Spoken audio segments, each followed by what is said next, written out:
మనందరం కలిసి దేవుని వాక్యాన్ని ధ్యానం చేయ నిమిత్తం ఈ ఆదివారానికి దేవుడు నడిపించినటువంటి వాక్యాన్ని అందరం కలిసి చదువుకుందాం. రెండవ రాజుల గ్రంథము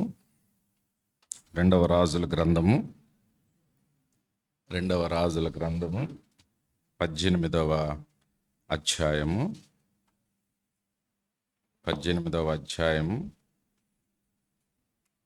34 నుంచి 35 దాకా మొదటి భాగంగా చదువుకుందాం. రెండవ రాజుల గ్రంథము 18వ అధ్యాయము 34-35 వచనాలు. హామాతు దేవతలు ఏమాయెను, ఆర్పాదు దేవతలు ఏమాయెను, సెపర్యాయు దేవతలు ఏమాయెను, హేనా ఇవ్వ అనువారి దేవతలు ఏమాయెను. షొమ్రోను దేశపు దేవత మా చేతిలో నుండి షొమ్రోనును విడిపించెనా? యెహోవా మా చేతిలో నుండి యెరూషలేమును విడిపించుటకు ఆయా దేశముల దేవతలలో ఏదైనను తన దేశమును మా చేతిలో నుండి విడిపించినది కలదా అని చెప్పెను. అయితే అతనికి 35 మళ్ళా చదువుతాను. అందరం కలిసి అర్థవంతంగా చదవడానికి ప్రయత్నం చేద్దాం. లేకపోతే నాయనకు మీరు చెప్పినా పర్వాలేదు. యెహోవా మా చేతిలో నుండి యెరూషలేమును విడిపించుననుటకు ఆయా దేశముల దేవతలలో ఏదైనను తమ దేశమును మా చేతిలో నుండి విడిపించినది కలదా?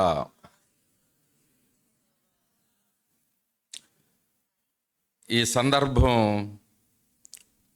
అష్షూరు దేశం యూదా దేశం మీదకి దండెత్తి వచ్చి ఒక వర్తమానం పంపించారు. హిజ్కియా పరిపాలిస్తున్న కాలంలో అష్షూరు రాజు తరపున మాట్లాడుతున్న మాటలు ఇవి. అందుకని మరొకసారి చదువుతాను చూడండి. ఇప్పుడు యెహోవా మా చేతిలో నుండి అంటే, మా చేతి అంటే మేమంటే అష్షూరు దేశం కాబట్టి అష్షూరు అని చదువుదాం. యెహోవా అష్షూరు చేతిలో నుండి యెరూషలేమును విడిపించును. అక్కడ కూడా విభజించి చెప్పడానికి నేను ఇష్టపడతాను, అర్థం కావడానికి. యూదా దేశానికి, యూదా రాజుకి వర్తమానం పంపిస్తున్నాడు. ఏమనంటే, యెహోవా అష్షూరు చేతిలో నుండి యెరూషలేమును విడిపించును అని మీరు అనుకుంటున్నారేమో అని చెప్తున్నాడు. ఆయా దేశముల దేవతలలో చెప్పండి, ఏదైనను తమ దేశమును అంటే అతను చెప్తున్నాడు ఏమనంటే, మేము చాలా దేశాల మీద దండెత్తాం, ఆ దేశాలకు కూడా దేవుళ్ళు ఉన్నారు. ఆయా దేశముల దేవతలలో ఎవరైనను ఏదైనను మా చేతిలో నుండి విడిపించినది కలదా? ఒక ప్రశ్న యెరూషలేం పట్టణం మీదకి వచ్చింది. ఇంకో భాగం కూడా చదువుదాం చూడండి. అక్కడే 19వ అధ్యాయము 13-14 వచనాలు. ఆర్పాదు రాజును సెపర్యాయిము, హేనా ఇవ్వ అను పట్టణముల రాజులను ఏమైరి హిజ్కియా దూతల చేతిలో నుండి ఆ ఉత్తరము తీసుకొని చదివి యెహోవా మందిరంలోనికి పోయి యెహోవా సన్నిధిని దాన్ని విప్పి పరచి యెహోవా సన్నిధిని ఇట్లని ప్రార్థన చేసెను. చాలు. 11వ వచనం కూడా చూద్దాం. ఇదిగో అష్షూరు రాజులు సకల దేవతలను సకల దేశములను బొత్తిగా నశింపచేసిన సంగతి నీకు వినబడినది కదా. యెరూషలేము రాజుతో చెప్తున్నాడు, యోధా రాజుతోటి. అష్షూరు రాజులు సకల దేశములను బొత్తిగా నశింపజేసిన సంగతి నీకు వినబడినది కదా, నీవు మాత్రము తప్పించుకొందువా. యెరూషలేము యొక్క ఆ యూదా దేశంలో ఉన్న యెరూషలేము పట్టణానికి ఎదురైన ప్రశ్నలు ఇవన్నీ. యెహోవా మా చేతిలో నుండి మిమ్మల్ని తప్పించగలడా అని మీరు అనుకుంటున్నారా అని అంతటితో ఆగితే బాగుండేది. ఉన్న ఫ్యాక్ట్స్ అన్నీ చెప్తా ఉన్నారు. ఏమనంటే ఆయా దేశాలను మేము దండెత్తాం, ఆయా దేశాలకు కూడా దేవుళ్ళు ఉన్నారు, వారికి దేవతలు ఉన్నారు, వారెవ్వరు కూడా మా చేతిలో నుండి వారిని కాపాడలేకపోయారు. మరి మీ ప్రశ్న ఏంటి? మిమ్మల్ని కాపాడతాడా మీ దేవుడు అని ప్రశ్నేసి మరలా రెండోసారి వర్తమానం పంపించినప్పుడు కూడా 11వ వచనంలో, ఇదిగో అష్షూరు రాజులు సకల దేశములను బొత్తిగా నశింపజేసిన సంగతి. చుట్టుప్రక్కల ఉన్న దేశాలన్నిటినీ మేము బొత్తిగా నశింపజేశాము, ఆ సంగతి నీ చెవిని వినబడినది కాదా అని. ఇంకా కృంగదీయటం అంటే ఎట్లా ఉందంటే, నీవు మాత్రము తప్పించుకుందునని అనుకుంటున్నావా? ఈ వైపు నుంచి వస్తున్న సమాచారం ఇది. లోపల యెరూషలేము పట్టణము లోపల ముట్టడి వేయబడిన పట్టణం లోపల నుంచి దేవుడు మాట్లాడుతున్న మాట, అది కూడా చదివి వాక్యంలో ముందుకు వెళ్దాం. 19వ అధ్యాయము 29వ వచనం. మరియు యెషయా చెప్పినదేమనగా, హిజ్కియా నీకిదే సూచనయగును, ఈ సంవత్సరమందు దానంతట అదే పండు ధాన్యమును రెండవ సంవత్సరమందు దాని నుండి కలుగు ధాన్యమును మీరు భుజింతురు. మూడవ సంవత్సరమున మీరు విత్తనము విత్తి చేలు కోయుదురు, ద్రాక్ష తోటలు నాటి వాటి ఫలము అనుభవించుదురు. చాలు, మీకు అర్థమవుతుంది. రెండు పరస్పర వ్యతిరేకమైన సందేశాలు వస్తూ ఉన్నాయి. యెరూషలేము ముట్టడి వేయబడింది. ముట్టడి వేయబడినప్పుడు శత్రువు యెరూషలేము బయటుండి యెరూషలేము యొక్క రాజు హిజ్కియాకి వర్తమానం పంపిస్తున్నాడు. ఏమనంటే, మేము అన్నిటినీ జయించేసాం, ఇక నీదే మిగిలి ఉంది. నీవుకు ఈ చెవిలో వినబడిందా మేము ఎలాగ జయించాం అందరినీ? ఆయా దేశముల దేవతలు ఎవరు కాపాడలేకపోయారు ఆ దేశాలని. నీ దేవుడు కాపాడతాడని నువ్వు అనుకుంటున్నావా అని ఆ భయంతో ఉన్నటువంటి లోపల ఉన్న యెరూషలేములో ఉన్న యూదులతో దేవుడిస్తున్న సమాచారం. యెషయా ప్రవక్తను లేపుతాడు. యెషయా ప్రవక్తను లేపినాక యెషయా చెప్తుంటాడు. ఇక్కడ వీళ్ళకి ఏం చెప్తుంటాడంటే, నేను మీకు సూచన ఇస్తున్నాను. ఏమని అంటున్నాడు? హిజ్కియా నీకిదే సూచనయగును, ఈ సంవత్సరమందు దానంతట అదే పండు ధాన్యమును రెండవ సంవత్సరమందు దాని నుండి కలుగు ధాన్యమును మీరు. ఓ ప్రక్క యుద్ధం వచ్చి వాకిటి దగ్గర నిలబెడతా ఉంటే, మీరు ఈ సంవత్సరం దానంతట అదే పండిద్ది, మీరు పండించాల్సిన అవసరంలా. రెండవ సంవత్సరం దాని నుండి వచ్చిన ధాన్యాన్ని మీరు తింటారు. మీరు చక్కగా భుజించి మీరు సురక్షితంగా ఈ పట్టణంలో ఉంటారు అని చెప్పిన సందర్భం ఈ వారం వాక్య ధ్యానంగా మనం ధ్యానం చేస్తూ ఉన్నాం. చిన్న ప్రార్థన చేసుకొని మనం ముందుకు వెళదాం. చిన్న ప్రార్థన చేసుకుందాం. మహాపరిశుద్ధుడా, ప్రేమ కలిగిన తండ్రి, ఈ పునరుద్ధాన దినం మా అందరితో మీరు మాట్లాడండి ప్రభువా. అలసిపోయున్నాం, సొలసిపోయున్నాం నాయనా. ఇదిగో ఈ జీవన పోరాటాల్లో ప్రభువా పడుతూ లేస్తూ ఉన్న మా బ్రతుకులు నీ వైపు మరొక్కసారి చూస్తున్నాం. నిరీక్షణ కలిగిన నీ మాట కోసం చూస్తున్నాం ప్రభువా. యెరూషలేము ముట్టడి వేయబడినట్లుగా మా పరిస్థితులు కూడా ఆయా సందర్భాల్లో ముట్టడి వేయబడినట్లుగా ఉన్నాయి. భయము మా వాకిరి దగ్గర వచ్చి ఉన్నది ప్రభువా. మా కుటుంబాల చుట్టూ భయము, అవమానము, నింద ఆవరించి ఉన్నాయి ప్రభువా. ముట్టడి వేయబడినట్లుగా మేమున్న ఈ దినాల్లో, భయంకరమైనటువంటి దినాల్లో, వ్యక్తిగతంగా ఆత్మీయ పోరాటాల్లో ఉన్న ఈ దినాల్లో హిజ్కియాతో మాట్లాడినట్లుగా మీరు మాతో మాట్లాడండి, మమ్మల్ని నడిపించండి, మాకొక సూచన దయచేయమని యేసు నామమున ప్రార్థించి వేడుకొనుచున్నాము తండ్రి. గట్టిగా చెబుదాం ఆమేనని. మొత్తం యూదా దేశం 20 మంది రాజుల పరిపాలన క్రింద వెళ్ళింది. నేను మాటికి పిలిచినప్పుడల్లా ఈ మాట చెప్తానే ఉంటా.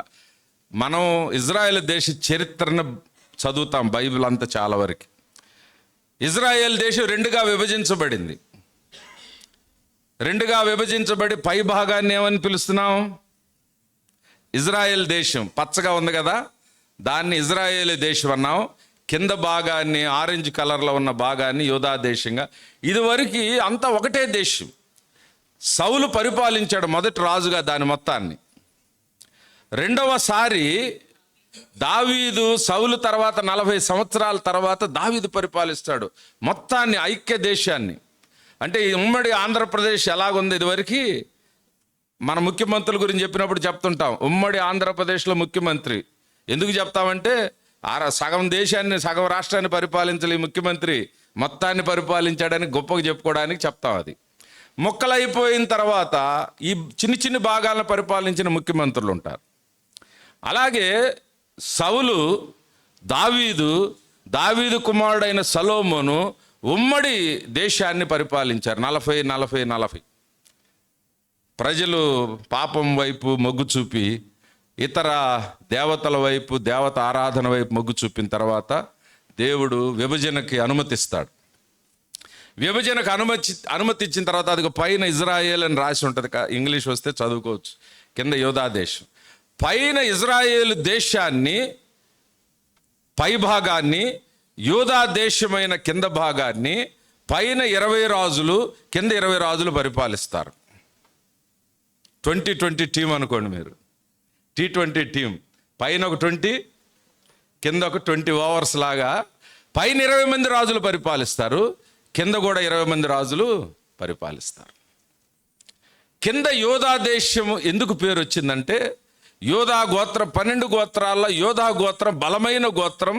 దావీదు వంశము గోత్రంగా పిలువబడిన ఆ గోత్రానికి కొంత భాగం ఇస్తాడు. ఆ దావీదు వంశస్థులు పరిపాలిస్తూ ఉంటారు కింద దేశాన్ని. పై దేశంలో ఇతరులకు అవకాశం ఇస్తాడు, వేరే గోత్రాల వారు రాజులుగా ఉండడానికి అవకాశం ఇస్తాడు. ఈ ఉపోద్ఘాతంలో నుంచి వెళ్తే మన భాగానికి దగ్గరికి వెళ్ళగలం. సో వేరు గోత్రాలు.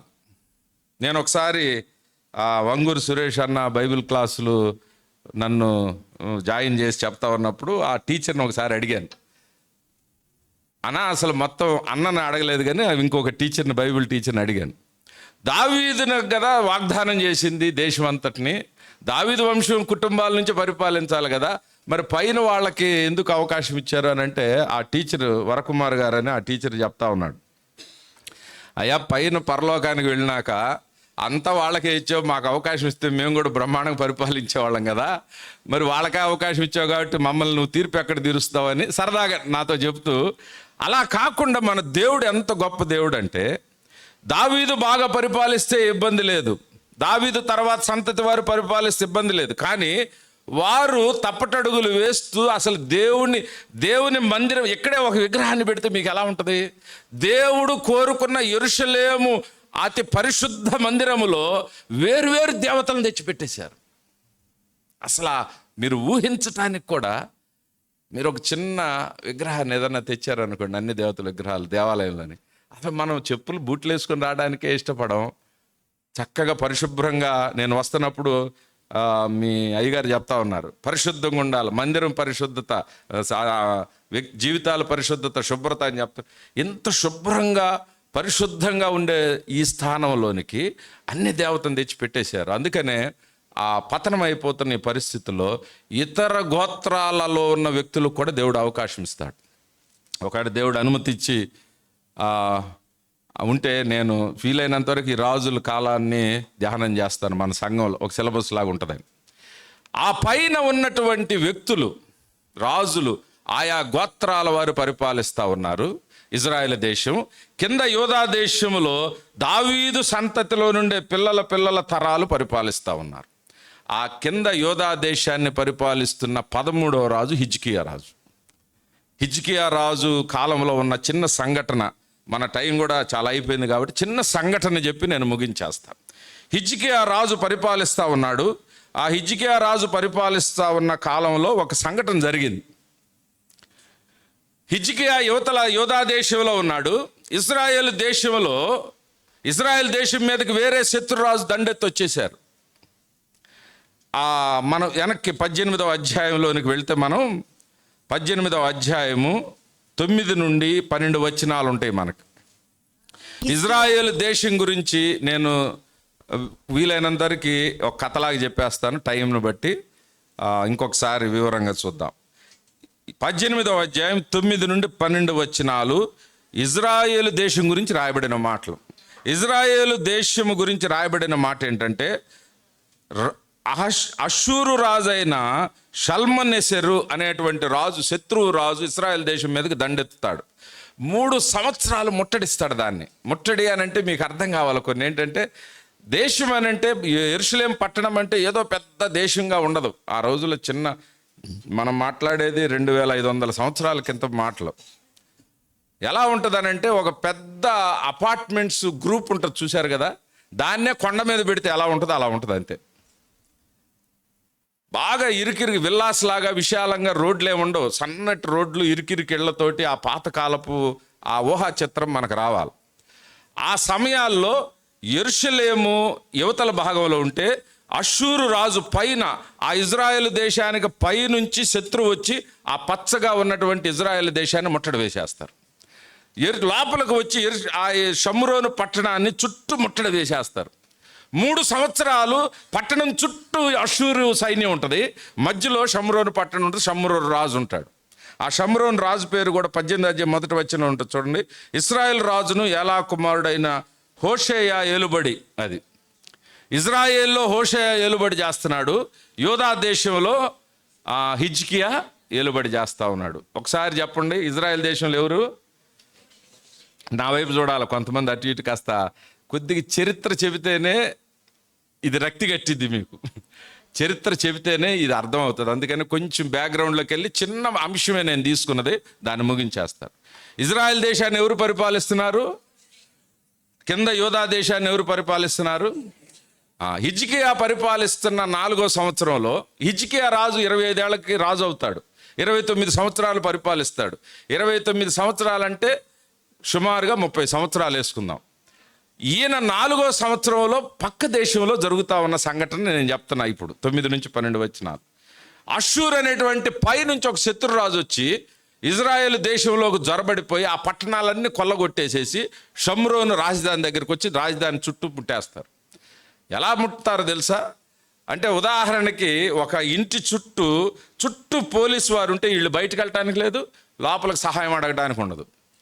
అలాగే ఈ రాజధాని మొత్తం చుట్టబడినప్పుడు, ముట్టడి వేయబడినప్పుడు ఆ యుద్ధ వ్యూహం ఏంటంటే వారు వేరే దేశపు సహాయం అడగటానికి బయటకు వెళ్ళడానికి లేదు. లోపల పొలాలు ఉండవు, కొండల మీద కట్టుకుంటారు వీళ్ళు పట్టణాలని, ఎందుకంటే శత్రువులు రాకుండా ఉంటాయి.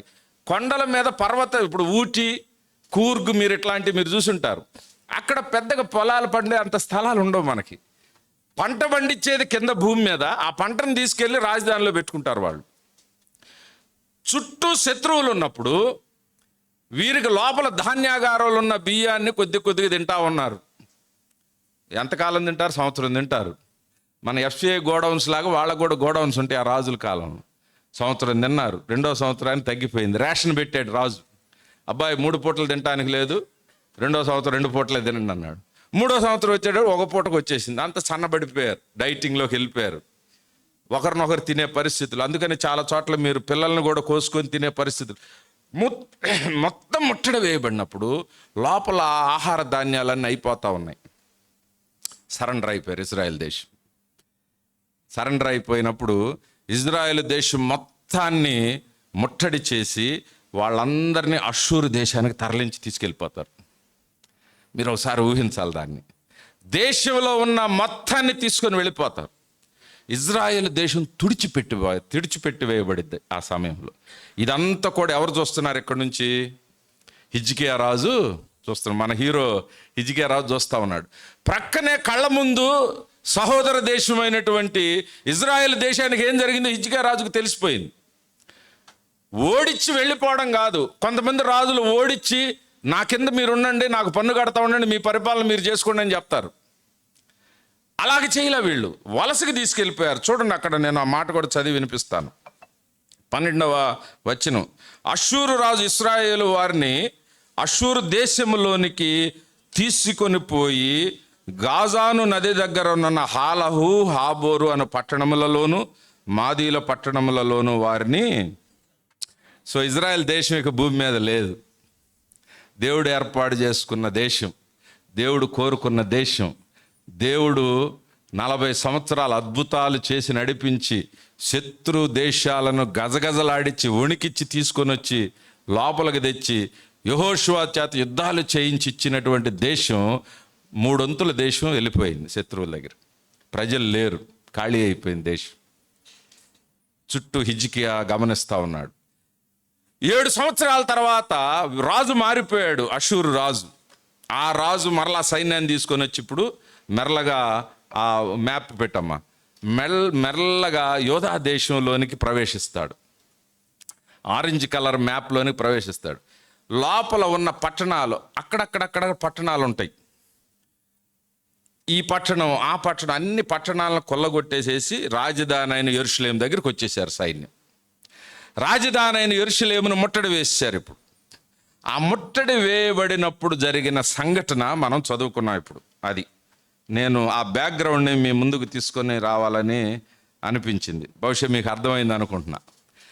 ఇజ్రాయెల్ దేశం తుడిచివేయబడింది. అందరూ కూడా తరలించి వేయబడి చెరలోనికి వెళ్ళిపోయారు. యెరూషలేము దగ్గరకు వచ్చింది ఇప్పుడు ఈ అంశం. ఇప్పుడు యెరూషలేము దగ్గరికి రాజు వర్తమానాన్ని పంపిస్తా ఉన్నాడు. ఆ రాజు ఏమని చెప్తున్నాడనంటే, సన్హరీబ్ అనేటువంటి రాజు రబ్షాకే దగ్గరికి పంపించాడు వర్తమానం. రబ్షాకే దగ్గరికి వర్తమానం పంపించక ముందు కూడా హిజ్కియా చిన్న ప్రయత్నం చేస్తాడు, సంధి చేస్తాడు. ఇలాగ అందరినీ కొట్టుకొని వచ్చేసావు నువ్వు, నేను ఏ తప్పు చేశాను నేను నీ ఎడల. హిజ్కియా దేవుని సంబంధించిన రాజు అయినప్పటికీ వర్తమానం పంపిస్తాడు.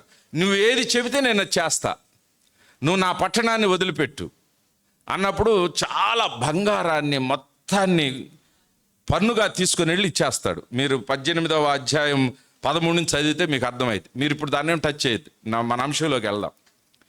చాలా బంగారాన్ని తీసుకొని వెళితే ఒక్కసారి తినడం అలవాటు పడితే వాడు వదిలిపెట్టడు. సరేలే 1 సంవత్సరం వదిలిపెడదామని అనుకోవాలా, వెంటనే 3 సైన్యాధిపతులను పంపిస్తాడు. వీళ్ళ దగ్గర బాగా సొమ్మున్నట్టుంది, వీళ్ళ దగ్గర ఎంత దోచుకున్నా బాగా మనకు దొరికేటట్టుంది అన్నట్టుగా పంపిస్తారు. వాళ్ళల్లో ఒక వ్యక్తి రబ్షాకే అనేటువంటి వ్యక్తి వీరి దగ్గరికి వస్తాడు. వీరి దగ్గరికి వచ్చి మాట్లాడుతూ ఉంటాడు. ఏమనంటే, ఒకవేళ రాజా ఆ కింద యోధా కింద ఐగుప్తు దేశం ఉంటుంది, యోధా మీద నువ్వు ఆధారపడుతున్నావేమో, యోధా మీద నువ్వు ఆధారపడినా కానీ నీకు ఎటువంటి సహాయం రాదు. 22వ వచనం, మా దేవుడైన యెహోవాను మేము నమ్ముకొనుచున్నామని మీరు నాతో చెప్పుదురేమో. సరే, ఒక డ్రామాటిక్గా డైలాగ్స్ ఎట్ట వదులుతున్నాడంటే, నీవు ఐగుప్తు దేశం మీద నువ్వు ఆధారపడుతున్నావేమో, ఐగుప్తు దేశాన్ని నమ్ముకున్నావు దేవుడు బాగుపడలా రాజా. హిజ్కియాతో చెప్తున్నాడు, ఒకవేళ నీవు వచ్చిన దగ్గర నుంచి ఇన్ని సంవత్సరాల పరిపాలనలో రావటంతో దిద్దుబాటు చేసావు, నువ్వు విగ్రహాలను కూల్చేసావు, ఉన్నత స్థలాలను కూల్చేసావు, దేవుని నామాన్ని ఘనపరచడం మొదలుపెట్టావు. అసలు నీ పరిపాలన చాలా గమ్మత్తుగా ఉంది. ఇంతకుముందు రాజులు చేసినట్లుగా నువ్వు పరిపాలన చేయడం లేదు, దేవుడికి అనుకూలంగా పరిపాలన చేస్తున్నావు, మంచి ప్రార్థనా జీవితాన్ని కలిగి ఉన్నావు, మందిరం మీద నీకు శ్రద్ధ ఉంది, వాక్యం మీద నీకు శ్రద్ధ ఉంది, ప్రార్థన మీద నీకు శ్రద్ధ ఉంది, మందిరంలో ఉన్న విగ్రహాలన్నింటినీ కొట్టించేసావు నువ్వు. కరెక్టే.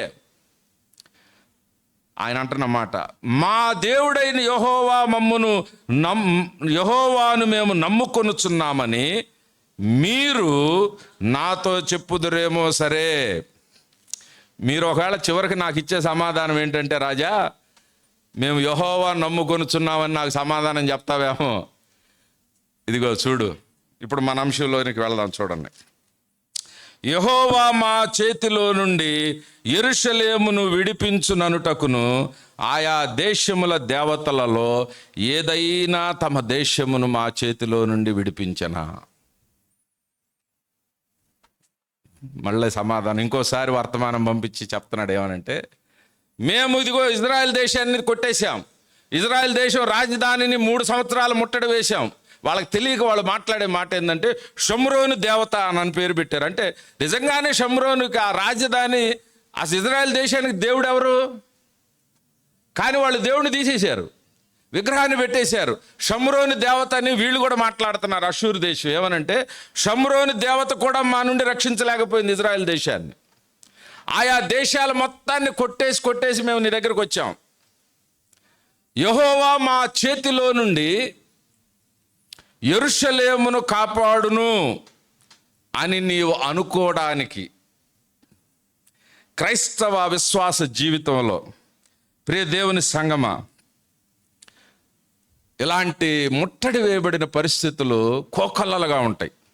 నీవు ప్రార్థనా జీవితాన్ని కలిగి ఉన్నావంటే చాలు, నీవు నిజంగా భక్తిని సాధకం చేస్తున్నావంటే చాలు, నీవు చెప్పబడిన వాక్యాన్ని నేను ఈ వాక్యం నన్ను తాకింది, దీన్ని నేను పాటించాలి, నా సేవకుడు ఈ యొక్క సూచన ఇచ్చాడు, నేను దీన్ని పాటించాలని నువ్వు మొదలుపెట్టు చాలు. అంతే, గంట నిమిషాల్లోనే నీ ఎదుటి శోధన వచ్చేస్తుంది. నీవు పరిశుద్ధత గురించి ఆలోచించిన మరుక్షణమే ఎక్కడి నుంచో రాదు, నీ ఇంట్లో నుంచే శోధన స్టార్ట్ అయిపోతుంది. ఇంకా నువ్వు లోతుకి నీ భక్తి సాధకంలోనికి నువ్వు వెళ్ళే కొంది నీ చుట్టూ ముట్టడి వేయబడిన పరిస్థితులు వచ్చేస్తాయి. ఒక్కొక్కసారి ప్రభు ఆర్థికంగా నన్ను ఆశీర్వదించిన ఆయన ప్రార్థన చేస్తే ఒక 6 నెలల తర్వాత చూసేటప్పటికి అంత టైట్ అయిపోయి ఉంటుంది నా పరిస్థితి కూడా. నేను ప్రార్థన చేస్తుంది దేని గురించి?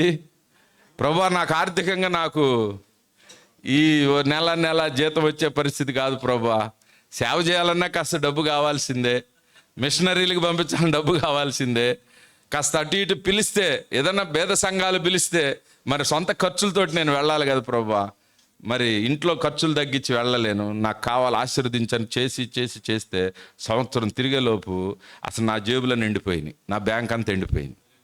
ముట్టడి అల్లులే చెప్పా.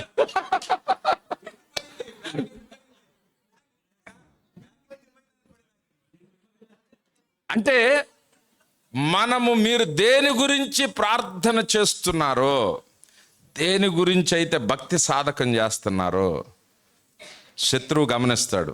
మీ ప్రార్థన వాడు కూడా వింటుంటాడు. మీ పిల్లల గురించి ప్రార్థన చేసే కొంది లేట్ అయిపోతుంటుంది వివాహాలు. దేవుని చిత్తం నా బిడ్డల జీవితంలో జరిగించాలని మీరు అనుకోండి చాలు, లేట్ మ్యారేజ్లు అనుకున్నట్టే. ఎవరు దేవుడు నా బిడ్డకి దేవుని చిత్తమైనటువంటి వ్యక్తి ఎవరు? నా బిడ్డ ఈ దేవుని చిత్తంలో ఏది చదవాలి, ఇదిగో ఎక్కడ ఆ భౌతికమైన విషయాలైనా సరే ప్రభువుని మీరు ఇన్వాల్వ్ చేస్తే, నేను ప్రభువా నాకు ఒక మంచి గృహం దయచేయని మీరు ప్రార్థన చేయండి. దేవుడు మాట్లాడిన దాకా నేను ఇల్లు తీసుకోను, నాకు దేవుడు నడిపించాలి, మంచి ఇరుగు పొరుగునివ్వాలి, మంచి సరసమైన రేటుకి నాకు ఇల్లు కావాలని మీరు ప్రార్థన దేవుని మీద ఆధారపడండి. ఆయన ప్రభువు మాట్లాడటానికి ఆ సమయంలోపు నీ పరిస్థితి గందరగోళం అయిపోతూ ఉంటుంది.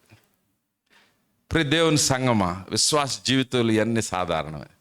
నేను మా భర్తని బాగా చూసుకుంటాను ఈ రోజు నుంచి అంటే ఆ రోజు వచ్చి కొడతాడు. మీరు అనుకున్న మరుక్షణమే దుష్టుడు అక్కడి నుంచి మీకు శోధన స్టార్ట్ చేస్తాడు. నాకు మంచి లాభాలు దయచే ప్రభా నా వ్యాపారాలు అనుకుంటే ఎక్కడ లేని నష్టం వచ్చి పడిపోయి ఉంటుంది ఆ టయానికి. అంటే నేనేం చెప్తున్నానంటే ప్రభు కోసం విశ్వాస పోరాటాలు ఇవన్నీ క్రైస్తవ జీవితానికి సాధారణమే.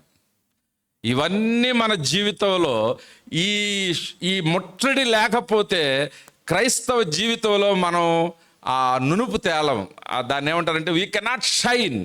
ఆ మెరుపు రాదు క్రైస్తవ జీవితంలో మనకి, మనం వెలిగించబడం మన క్రైస్తవ జీవితంలో. వీటి గురించి వెళ్ళాల్సిందే. ఈ అనుభవాలు, ఈ కన్నీరు అనుభవాలు, ఈ ముట్టడి చేయబడిన అనుభవాలు, ఒంటరితనంతో ఉన్న అనుభవాలు, ఇవి లేకపోతే మనం దేవుని రుచి చూడలేం. పునాది లేని క్రైస్తవ జీవితం లాగానే మనం చూసుకుంటాం. ఇశ్రాయేలు దేశం తుడిచివేయబడింది. ఈ యోధా దేశము వాకిల్ దగ్గరికి మరణం వచ్చి నిలబడింది. వాళ్ళు చెప్తా ఉన్నారు ఏమనంటే, యెహోవా మా చేతిలో నుండి, అష్షూరు చేతిలో నుండి, మా చేతిలో నుండి, మేము ఇప్పుడు దాకా చాలా మందిని ఓడించాం, మా చేతిలో నుండి మిమ్మలను యెరూషలేమును రక్షించును అని మీరు అనుకోవడానికి కారణం ఏంటి చెప్పండి? మీరున్న ఈ కష్టంలో మీరు దేని గురించి వెళుతున్నారు నాకు తెలియదు. నేను చాలా అంశాల గురించి నేను అయ్యగారు మెసేజ్ పెట్టినప్పుడు తర్వాత చూస్తే అప్పటి నుంచి నేను ఆలోచించడం మొదలేస్తా, ఈ వారం ఏం వాక్యం చెప్పాలి అని. చాలా అంశాలు వస్తున్నప్పటికీ కూడా నేను రాత్రి నుంచి నిద్ర పట్టక ప్రార్థన చేస్తా పండుకొని ఉన్నప్పుడు చివరికి ఇక్కడ దగ్గరికి తీసుకుని వచ్చా. నాకు అనిపించింది, ఈ పరిస్థితులు ఎవరున్నారో, వాళ్ళకే ఇవ్వబడిన వాక్యం ఇది. ఏమి నువ్వు ఆలోచిస్తున్నావు? నా పరిస్థితుల్లో ఇదిగో నా ముందున్నదంతా కూడా ఇలాగ అయిపోయింది, నా జీవితం అంతా కూడా కొట్టివేయబడింది, నా జీవితం అంతా ఎండిపోయినట్లుగా నా పరిస్థితులు ఉన్నాయి. ఇది వాస్తవాలే. శత్రువు ఇజ్రాయెల్ దేశాన్ని తుడిచివేశాడు. అంతేకాదు, అక్కడ రాయబడిన మాట 34, హమాతు దేవతలు ఏమాయను, ఆర్పాదు దేవతలు ఏమాయను, సెపర్వయీము దేవతలు ఏమాయను, హేనా ఇవ్వా అను వారి దేవతలు ఏమాయను. ఇజ్రాయెల్ దేశం గురించి మాట్లాడుతూ, షమ్రోను దేశపు దేవత మా చేతిలో నుండి షమ్రోనును విడిపించనా. నీ కళ్ళ ముందు చాలామంది ఓటమి కనపడతా ఉండొచ్చు. అసలు వేరే సంగతులు కాదు, నీ చుట్టూ ఓడిపోవడం కాదు, నీ జీవితంలో నువ్వు నేనే ఓడిపోయిన పరిస్థితుల్లో, ముట్టడి సహాయం రావడానికి అవకాశం లేని పరిస్థితుల్లో, బలమైన శత్రుదాడి కింద మనం ఉన్నామేమో. ఒకవేళ ఏమిటో నీ కన్నీరు ఏంటి ఈ సందర్భంలో? నీ ఛాలెంజ్ ఏంటి నీ జీవితంలో? నీ బిడ్డలు నీకు సవాలుగా, వారి జీవితం నీకు సవాలుగా ఉందా? నీ ఆరోగ్యం నీకు సవాలుగా ఉందా? నీ భర్త భార్యల మధ్య సంబంధం సవాలుగా ఉందా? నీ వ్యాపారంలో నీవు ఎదుర్కొంటున్నవి సవాలుగా, ఇలాంటి ముట్టడి వేయబడినట్లుగా మన జీవితాలు ఉంటే, ఒకవేళ విద్యార్థులు ఏం చదవాలి, ఏ ఉద్యోగం వైపు నేను అడుగులు వేయాలి, నీ సబ్జెక్ట్స్ నీకు కష్టంగా ఉన్నట్టుండొచ్చు. మిగిలిన వాళ్ళు వచ్చి అవలేలగా పరీక్షలు రాస్తున్నారేమో, మిగిలిన వాళ్ళు అవలేలగా వారు సబ్జెక్ట్స్ని ఎక్స్పర్టైజ్ చేస్తున్నారేమో. ఏమిటి మన పరిస్థితులు? ఈ హిజ్కియా జీవితంలో ముట్టడి వేయబడినట్లుగా మన జీవితాలు కూడా చాలాసార్లు ముట్టడి వేయబడతాయి. క్రైస్తవ జీవితానికి ఇది సాధారణమైన అంశం. ఇది కన్నీరు మనకు సాధారణమైన అంశం. ఇది ఉపవాసం అనేది, అన్నం తినకుండా ఉపవాసం ఉండడం అనేది, ఇది మన జీవితంలో సాధారణమైన అంశం. ఇది విజయాలు కూడా అట్టి రీతిగానే సాధారణమైన అంశాలు మన జీవితాల్లో. దేవునికి స్తోత్రం కలుగును గాక. కన్నీరున్నా, శ్రమ ఉన్నా, ఇరుకున్నా, లోయ అనుభవాలున్నా, చీకట్లో వెళుతున్నట్టుగా నీ జీవితం ఉన్నా సరే, అంతిమంగా విజయాన్ని ఇచ్చేటువంటి ఒక దేవుడు మనకి ఉన్నాడు. వీళ్ళు మాట్లాడుతున్న మాట, మా చేతిలో నుండి ఎలా విడిపిస్తాడు మిమ్మల్ని? నీ వివాహం ఎలా జరిగిద్ది? నీ వ్యాపారం ఎలా బయటపడతావు? మీ ఇద్దరు రాత్రి దాకా తన్నుకుంటా ఉన్నారే భార్య భర్తలుగా. ఒకరి రహస్యాలు ఒకరికి ఒక్కోసారి తెలియకో నిందలో పడి ఉండొచ్చు. అసలు అతుక్కుంటాయా ఈ సంబంధం? నా బిడ్డ పాస్ అవుతుందా? ఏంటి? యెహోవా మా చేతిలో నుండి యెరూషలేమును విడిపించును అని అనుకుంటానికి అవకాశం ఉందా? నా సమస్యలో నుండి దేవుడు దీన్ని విడిపిస్తాడని అనటానికి అవకాశం ఉందా? వాళ్ళు అంటున్న మాట నన్ను మాటి మాటికి చాలా ఆలోచింపజేసింది. ఏదైనను, ఆయా దేశముల దేవతలలో ఏదైనను, ఆయా సందర్భాలు, ఆయా సమయాల్లో నువ్వు పెద్ద గెలిచినట్టుగా లేవు. ఆయా సందర్భాలు నీ గత జీవితంలో నువ్వు ఓడిపోయినట్టుగా ఉండుండొచ్చు. ఆయా సందర్భాల్లో నీకు ఎక్కడ కూడా సంతోషం లేకుండా ఉండుండొచ్చు. ఆయా దేశముల దేవతలు హిజ్కియా ముందు పెడుతున్న పిక్చర్ ఏంటంటే, ఇదిగో చూడు హిజ్కియా, ఆయా దేశాలన్నింటినీ కొట్టేసాం మేము. నీ కళ్ళ ముందు కనబడతా ఉంది. నువ్వు వార్తలు తెచ్చుకొని ఉండుంటావు, ఇంటెలిజెన్స్ రిపోర్ట్ తెచ్చుకొని ఉండుంటావు, వేగుల వారితో నువ్వు సమాచారం వచ్చి ఉంటుంది కదా. అంతెందుకు, నీ ప్రక్కన ఉన్నటువంటి ఇశ్రాయేల్ దేశాన్ని కూడా కొట్టేశాం. పూర్తిగా దేశంలో ఉన్న జనాలందరినీ మేము తీసుకొని వెళ్ళిపోయాం. బందీలు వేసి వారిని అషూరు దేశానికి తీసుకొని వెళ్ళిపోయాం. ఆయా దేశముల దేవతలలో ఏదైనను వాటిని రక్షించినా, ఆయా సందర్భాల్లో ఆ దేశంలో మా చేతిలో నుండి విడిపించినది కలదా? మరి లేనప్పుడు నువ్వెలా బయటపడతావు? అది సమస్య. ఏంటి మన సమస్యలో మనం ఉన్నామేమో. ఒక్కొక్కసారి క్రైస్తవ ఆ సంఘాల్లో ప్రోత్సహించాలని అనిపిస్తూ ఉంటుంది నాకు. ఎందుకనంటే దుష్టుడు మన కుటుంబాలని దాడి చేస్తూ ఉంటాడు, మన జీవితాలను దాడి చేస్తుంటాడు, శారీరకంగా కృంగదీస్తాడు, పాపం వైపు మనం లాగేస్తూ ఉంటాడు, బిడ్డల జీవితాల్లోకి చొరబడిపోతాడు. అంతా బాగుంది అనుకున్న సమయంలో మెల్లగా బిడ్డల భవిష్యత్తులోనికి దుష్టుడు తీసుకొని వచ్చేసి గలిబిలు చేస్తూ ఉంటాడు. అంతా బాగుంది అనుకున్న సమయంలో ఏదో ఒక అనారోగ్యతలో నుంచి మన ఇంటిని దాడి చేస్తుంటాడు. అంతా బాగుంది అనుకున్న సమయంలో ఏదో ఒక ఆర్థిక సమస్యల నుంచి మనం దాడి చేస్తూ ఉంటాడు. ఈ దాడులు, ఈ పోరాటం సరిపోతుంటుంది, ఇక భక్తి చిన్నగా తగ్గిపోతూ ఉంటుంది. దుష్టుడు ఎప్పుడు డైరెక్ట్గా రాడు మన మీదకి, వస్తే మనం గుర్తించుతాం సైతాన్ శోధన రా అని. నీ వ్యాపారంలో శోధన వస్తే చాలు. చాలాసార్లు ఒక సేవకుడితో నేను మాట్లాడుతూ ఉంటే, ఏంటో సార్ నాకు వచ్చేదే కొద్ది కానుక, ఒక 5 నుంచి 10,000 వస్తుంది నెలంతట్లో. ఆ కొద్ది కానుకలోనే నేను నోటి దగ్గరికి పెట్టుకునే సమయానికి, అంటే ఏదన్నా కాస్త వండుకొని తిందాం,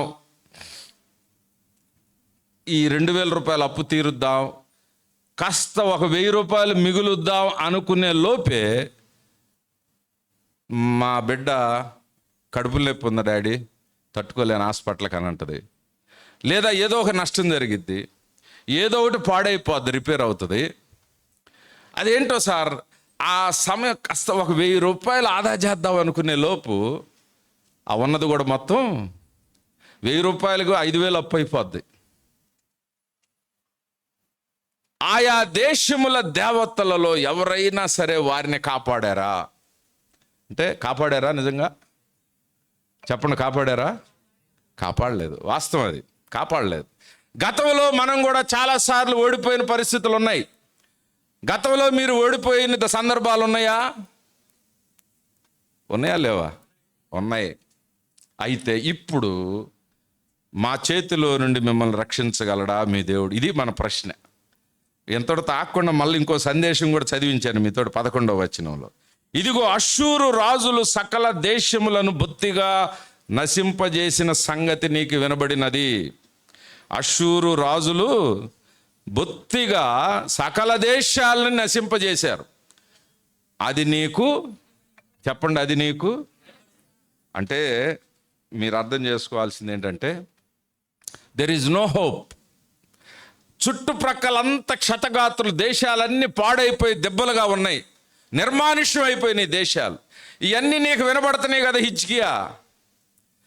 మీ పరిస్థితులు ఒక్కొక్కసారి దుష్టుడు అలాగే దాడి చేసేస్తాడు మన జీవితాల్లో. ఒక్కొక్కసారి ప్రభువు మనల్ని పరిశీలన కూడా చేసే అవకాశాలు ఉన్నాయి. ప్రతిదీ దుష్టుడు అని మనం చెప్పలేం. నీ భక్తిని బట్టి, నీ సాధకను బట్టి ఈ సందర్భాలు వచ్చినప్పుడు మన పరిస్థితి ఎలాగ ఎదుర్కోవాలి అనేది ఈ చిన్న వాక్య భాగంగా నేను మీ ముందుకు తీసుకొని వస్తాను. ఏ దేవత అయితే ఆ దేశానికి పెద్దగా ఉందో ఆ దేవతలు వాళ్ళని కాపాడలేకపోయారు, ఆ పరిస్థితుల్లో వాళ్ళు కాపాడలేకపోయారు, ఆ భక్తి వారిని కాపాడలేకపోయింది. వారందరినీ మేము ఓడించేశాం. నీ జీవితం కూడా ఓటమి దగ్గరలో ఉంది. నువ్వు సరెండర్ అయిపో, నువ్వు ఒప్పేసుకో, మాకు లోబడిపో అని హిజ్కియాకి సవాలు విసురుతా ఉన్నాడు రబ్షాకే అనే సైన్యాధిపతి. ఒకసారి ఏమిటి మనం ముట్టడి వేయబడిన పరిస్థితులు ఏంటి? దేని విషయమై కన్నీరు గారుస్తున్నావు? దేని విషయం నీవు ఆందోళన చెందుతున్నావు? దీంట్లోంచి నేను బయటకు రాగలనా? అసలు ఇంతకన్నా శోధన నా జీవితంలో ఇంకా మనకి వస్తుందా? ఇదొక్కటి తప్పితే చాలు, నాకు ఇక దేన్నైనా సాధించగలం అనుకుంటే. ఎందుకంటే అంత కష్టంగా ఉంటుంది ఒక్కొక్కసారి ఆ శోధన. ఇదొక్కటి తప్పిస్తే చాలండి, ఇక నేను మందిరానికి రెగ్యులర్గా వచ్చేస్తాను. ఇప్పటిదాకా నాకు వచ్చినవన్నీ నేను ఎదుర్కోగలిగానండి, ఇదొక్కటే నాకు. ఇదిగో నా బిడ్డ విషయం, నా భర్త విషయం, నా తల్లి విషయం, నా ఉద్యోగం విషయం, నా వ్యాపార విషయం, నా ఇంటి విషయం, ఇలాగా మీకు ఆ ఏదైతే ఆ ముట్టడి వేయబడిన పరిస్థితులు ఉన్నాయో, ఈరోజు దాని విడుదల కోసమై దేవుడిచ్చిన మాటగా, దేవుడిచ్చిన వాగ్దానంగా మనం దీన్ని స్వీకరిద్దాం. దేవునికి స్తోత్రం కలుగునుగాక. నీకు వినబడిందా చుట్టుప్రక్కలంతా ఓటమే ఉందని? అంత ఓటమే, చుట్టుపక్కలంతా ఓటమే. యెరూషలేము చుట్టూ ఆ యొక్క శత్రువు వచ్చి నిలబడిపోయినాడు యెరూషలేము దగ్గరికి. 12వ వచనం చూడండి. 12వ వచనం, నా పితరులు నిర్మూలము చేసిన గోజాను వారు గాని, హారాను వారు గాని, రేజేపులు గాని, తెలస్మారులో నుండిన ఏదేనీలు గాని తమ దేవతల సహాయము వలన తమ దేవతల సహాయం వలన తప్పించుకొనిరా. హామాతు రాజు ఏమాయను, హమాతు రాజు ఏమాయను, అర్పాదు రాజును సెపర్వయీము, హేన, ఇవ్వాను పట్టణముల రాజులను ఏమైరి. చాలు, ఎంత హేళనగా ఉందో మన పరిస్థితులు. అవమానం, నింద, శ్రమ, శిక్ష, దూషణ ముందుకొచ్చేసింది. రాజు పేరుకు రాజు, లోపల జనం ఉన్నారు కొంతమంది యెరూషలేము పట్టణంలో. వాళ్ళ ముందు తలెత్తుకోలేని పరిస్థితి. అవమానం ముందుకొచ్చింది, ఎగతాళి వచ్చేసింది. చుట్టుప్రక్కల వారు ఇష్టానుసారంగా మాట్లాడుతున్నారు. ఏమైంది వీళ్ళ భక్తి? ఏం చేశాడు వీరి దేవుడు? నిజంగా వీళ్ళ దేవుడు ఈ సందర్భంలో ఏమైనా చేయగలడా? ఈ పరిస్థితుల్లో వీళ్ళ దేవుడు చేస్తాడా? ఆ మంత్రాలకు చింతకాయలు రాలుతాయా? వీళ్ళు చేసే ప్రార్థనలకి జరుగుతాయా? ఇదిగో చాలామంది చాలా ప్రార్థనలు చేస్తూ ఉన్నారు, పూజలు చేస్తున్నారు, భక్తి చేస్తున్నారు. వాళ్ళకి జరగంది వీళ్ళకి జరిగిద్దా? ఇలాంటి ప్రశ్న చాలాసార్లు మన జీవితాల్లో కూడా మనం ఎదుర్కొంటాం. విశ్వాసం పరీక్ష చేయబడుతుంది మన జీవితంలో. నీ వ్యక్తిగత జీవితంలో కానీ, నీ కుటుంబంలో కానీ ఇలాంటి ముట్టడి చేయబడిన పరిస్థితులు ఉంటే, ఈ ప్రశ్నలు మనకి లోపల మెదులుతూ ఉంటే, మన విశ్వాసపు పునాదులు కదిలిపోతూ ఉంటే, మన భక్తి జీవితం ప్రశ్నార్థకంగా వెళ్ళిపోయే పరిస్థితి. ఇంకెందుకండి ఈ భక్తి, ఇంకెందుకండి ఈ దేవుడు, ఇంతగా నేను పతనం అయిపోయే పరిస్థితి, అసలు నాకు సహాయమే చేయలేని పరిస్థితిలో నేనున్నప్పుడు, నాకు సహాయం రానప్పుడు ఇంత నిరీక్షణ వాక్యం మాకు చెప్పడం వలన ఉపయోగం ఏముంది అన్న ఈ సందర్భాలు ఏదైనా సరే ఈరోజు దేవుడు మనతో మాట్లాడుతున్నాడని మనం గ్రహించాలి. ఈ సందర్భంలో ఇంతగా మరణం వాకిల్ని తాకుతూ ఉంటుంటే, శ్రమ వాకిల్ని తాకుతూ ఉంటే, శోధన వాకిలెదురుగా ఆహ్వానం పలుకుతూ ఉంటే, దేవుడు యెరూషలేము పట్టణంలో ఉన్నటువంటి ఇజ్రాయేలీలతో ఏం మాట్లాడుతున్నాడో చూడండి. ముట్టడి వేయబడిన పరిస్థితుల్లో, కరువు ఉన్న పరిస్థితుల్లో, మరణము ఏలుతున్న పరిస్థితుల్లో, అవమానము, నిందలు మన కుటుంబాల మీద, ఒక్కొక్కసారి మన కుటుంబం ఒంటరిగా అయిపోద్ది. అర్థం చేసుకోలేరు బంధువులు కూడా, సొంత వారు కూడా అర్థం చేసుకోలేరు. నీ భక్తిని బలపరచడం కాకుండా ఏమి తప్పుందో, ఏముందో, మనకు తెలియకుండా ఏం జరిగిందో, ఈ సూటిపోటి మాటలు, అందరిలాగే నువ్వు కూడా బ్రతకొచ్చు కదా, నువ్వు పెద్ద ప్రత్యేకమా అని అన్ని రకాలుగా నీ మీద శోధన వస్తూ ఉన్న సందర్భంలో లోపల నుంచి దేవుడు నిరీక్షణ కలిగిన ఒక మాట యెషయా ద్వారా మాట్లాడుతున్నాడు. చూడండి, దానికి పరస్పర వ్యతిరేక 29 నుంచి చదువుదాం. నా మీద నీవు వేయు రంకెలను, నీవు వేసిన కలహమును, నీవు చేసిన కలహమును నా చెవుల్లో జొచ్చెను గనుక నా గాలమును నీ ముక్కునకు తగిలించేది. చాలు, దేవుడు మాట్లాడుతున్నాడు. యెరూషలేము మీదకి వస్తే ఆయన మీదకి వచ్చినట్టుగా మాట్లాడుతున్నాడు. మీ మీదకి దాడి జరుగుతూ ఉంటే, ఒక శత్రువు మిమ్మల్ని దాడి చేస్తూ ఉంటే, ఈరోజు మనం నిరీక్షణగా మనం బలపరుచుకొని మనం ప్రోత్సహించుకునే మాట ఏం తెలుసా? Every attack on you, every attack on your family, నీ మీద దాడి ఆయన మీద దాడిగా ఆయన అభివర్ణిస్తూ ఉన్నాడు. దేవునికి స్తోత్రం కలుగును గాక. నీ అవమానం ఆయన అవమానంగా చూస్తూ ఉన్నాడు. ఒకవేళ నీ ఉద్యోగ ప్రయత్నము ఆయన ఉద్యోగ ప్రయత్నంగా చూస్తూ ఉన్నాడు. నీ వివాహము ఆయన బిడ్డ వివాహంగా చూస్తూ ఉన్నాడు. నీ యొక్క భార్యాభర్తల సంబంధము తన బిడ్డల సంబంధంగా, సమస్య తన ఇంటిలోదిగా చూసుకుంటా ఉన్నాడంట మన దేవుడు. ఆయన మాట్లాడుతున్నాడు, నేను కూర్చుండుటయు నా మీద నీవు వేయు రంకెలను, దేవుడి మీద ఎక్కడేశాడు? నా మీద నీవు వేయు రంకెలను, నీవు చేసిన కలహమును నా చెవులలో జొచ్చెను. దేవునికి స్తోత్రం కలుగునుగా. దేవుడు మాట్లాడుతున్నాడు యెషయా ప్రవక్త ద్వారా. నీవు వేసే రంకెలు, నీవు చేసే అవమానం, నీవు హెక్కిలు చేస్తున్నావు, ఏమయ్యాడు నీ దేవుడు అంటున్నావు. అది నీ మీద కాదు, నా మీదగా నేను చూస్తా ఉన్నా. నా చెవుల్లోకి అది నువ్వు విమర్శిస్తున్నావు, చాటున దెప్పి పొడుస్తున్నావు. ఒక బిడ్డ మీద లేనిపోని ఒక నిందేసి దాన్ని కల్పించి కథ చెప్పేస్తా ఉన్నావు. ఏదో సందర్భంలో ఏదో ఆ ఇంట్లో డిస్టర్బెన్స్ అయిందని నువ్వు ఎలా అర్థం చేసుకుంటున్నావు? దాన్ని తీసుకెళ్ళి వేరే వాళ్ళ దగ్గర నువ్వు మాట్లాడుతున్నావు. ఇవన్నీ వినపడి కురింగిపోతున్న కుటుంబాలు, వారికి నిరీక్షణ దేవుడిచ్చే మాట ఏంటంటే, వారు నీ గురించి మాట్లాడే మాటలు నా చెవిలోనికి చాలా జాగ్రత్తగా ఉండాలి మన భక్తి జీవితంలో. మనం మాట్లాడడానికి వీల్లేదు అలా. దేవుని బిడ్డలు వారు ఏ శోధన, వారు ఏ శ్రమల్లోంచి వెళ్తున్నారో అసలు వాళ్ళ బాధ ఏంటో మనకు తెలియదు. బయట నుంచి తీర్పులు తీర్చేస్తూ ఉంటాం మనం. దేవుడు చెప్తున్న మాట ఏం తెలుసా? నా చెవులలోనికి అది చొచ్చెను. వినబడిను అనే మాట చాలా చిన్నదే. చొచ్చెను నా చెవులలోనికి. నీవు నా మీదకి 1000 రంకెలు నేను చూస్తా ఉన్నాను గనుక నా గాలమును నీ ముక్కునకు తగిలించెదను. గాలం దేనికి వేస్తాను చెప్పండి? ఎంత పెద్ద, ఇంత లావు చేప అయినా సరే, అంటే ఇంత లావు ఉండి బాగా పొడుగున్న చేప అయినా సన్నటి నైలాన్ తాడుకి గాలం పడితే ఇక ఎక్కడికి వెళ్ళడానికి? మీరు చిన్న చిన్న ఎప్పుడన్నా చూస్తే కొన్ని వీడియోస్లో కూడా వచ్చేస్తుంది ఆ చేప అంతే. ఒకవేళ ఆ గాలంతో పైకి లాగలేకపోవచ్చేమో, కానీ అది పడవ దగ్గరికి లాగేసి పెట్టేస్తాడు. తర్వాత దానికి ఏదన్నా ఇనప హుక్కేసి ఆ చేపను పైకి తీస్తారు. ఒక చేపకి గాలం వేస్తే అది ఎంత పెద్ద చేప అయినా సరే ఇక తప్పించుకోవటానికి వీల్లేదు. నీ గనుక నా గాలమును నీ ముక్కునకు తగిలించెదను, నా కళ్ళెము నీ నోటిలో పెట్టి నిన్ను మళ్ళించెదను. కళ్ళెము గుర్రాలకు పెడుతుంటారు, కళ్ళెమేసి లేకపోతే ఎద్దులకు వేస్తారు. ఈ ముక్కుల్లో నుంచి తాడును లేపి తీసుకొస్తారు, అంటే దాన్ని కంట్రోల్ చేయడానికి. దేవుడు చెప్తున్నాడు, ఎవరైతే నిన్ను ముట్టడి వేశాడో, ఎవరైతే నిన్ను హేళన చేస్తా ఉన్నాడో, ప్రియ సంగమా, ఎవరైతే ఏ శోధన అయితే నీ వాకిట ముందు అది హేళనగా మన ముందు నిలబడతా ఉందో, ఏ శోధన, ఏ శ్రమ అయితే నీ విశ్వాసాన్ని దెబ్బతీస్తూ ఉందో, ఏ శ్రమ శోధన నీ కుటుంబాన్ని చిన్నాభిన్నం చేస్తూ ఉందో, దేవుడు చెప్తున్నాడు, నేను దానికి కళ్ళెము వేసి నా కంట్రోల్లోనికి నేను దానికి గాలం వేస్తా. నేను ఇక అది ఎక్కడికి వెళ్ళడానికి వీల్లేదు. నేను కళ్ళెం వేస్తా. అది స్పీడ్కి వెళ్ళాలన్నా, ఆగాలన్నా, ప్రక్కకు వెళ్ళాలన్నా సరే ఈ కళ్ళెంతో కంట్రోల్ చేస్తూ వస్తూ ఉంటారు. అంతలావు గుర్రం కానీ, అంతలావు యుద్ధ అయినా సరే, కొమ్ములు తిరిగిందైనా ఆ కళ్ళెం వేసేస్తే అది కంట్రోల్లోనికి దేవుడు చెప్తున్నాడు.